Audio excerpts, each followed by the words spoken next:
rivoyatni boshladim, nosekisni tashladim. Bahorda ochlar o't, qo'shiqni o'tkazgan tut. 8-mart edi onajonlar bayrami. Bu bayramda men ahmoq onamni o'ylamaman, chechamni o'ylamaman, ochamni o'ylamaman, enamni o'ylamaman, abchamni o'ylamaman. Munday o'ylab qarasam hech kimni o'ylamaman.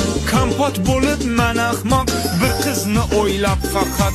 Qizni labi botekis, figurasi notekis. Nima deydi bu ahmoq, yeymizmi deydi kekis. Menga kekis kerakmas, menga kekis kerakmas, menga kekis kerakmas. Buni tushundik. Keyin nima bo'ldi? 8-mart edi, kech soat 10lar edi.